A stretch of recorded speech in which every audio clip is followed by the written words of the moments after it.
ନୂଆ ବର୍ଷରେ ଯଦି ଟିକେ ବୁଲାବୁଲି ନ ହବ କ'ଣ ନୂଆ ବର୍ଷଟା ନୂଆ ବର୍ଷ ଭଳିଆ ଲାଗିବ?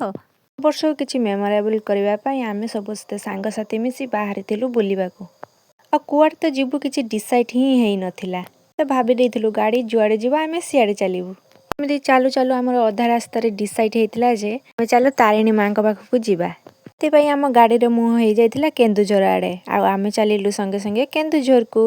କେନ୍ଦୁଝର ଗଲେ ସିନା ଆମେ ଘଟଗାଁ ଯିବୁ ଆଉ ଘଟଗାଁରେ ମା ତାରିଣୀଙ୍କୁ ଦର୍ଶନ କରିବୁ। ଆଉ ଏମିତିରେ ଏବେ ବହୁତ ଦିନ ହେଲା ଆମେ ସମସ୍ତେ ମିଶି ଡିସାଇଡ୍ କରିଥିଲୁ ଯେ କୁଆଡ଼େ ଗୋଟେ ବୁଲିବାକୁ ଯିବା ସାଙ୍ଗସାଥି ହୋଇ। ଆଉ ଦେଖ ନ୍ୟୁ ଇୟର ଆସିଗଲା ଆଉ ବୁଲିବା ପାଇଁ ବି ସୁଯୋଗ ମିଳିଗଲା।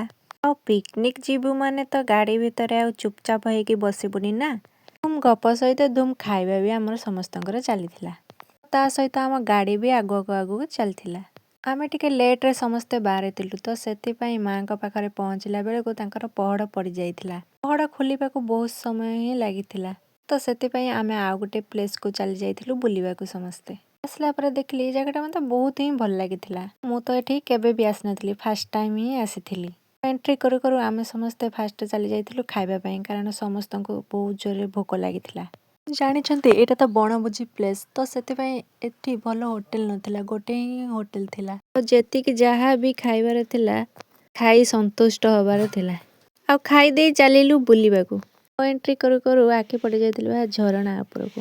ଆଉ ସମସ୍ତେ ମିଶି ଚାଲିଥିଲୁ ଝରଣା ଆଡ଼ିକି। ଆଉ ଏମିତିରେ ବି ତ ମୋତେ ପାହାଡ଼ ଝରଣା ବହୁତ ହିଁ ଭଲ ଲାଗେ। ଆଉ ନ୍ୟୁ ଇୟର ପାଇଁ ଏଠି ବି ବହୁତ ଭିଡ଼ ହେଇଯାଇଥିଲା। ଭୋଜି ସହିତ ବୁଲାବୁଲି ହଉଥିଲା ସମସ୍ତଙ୍କର।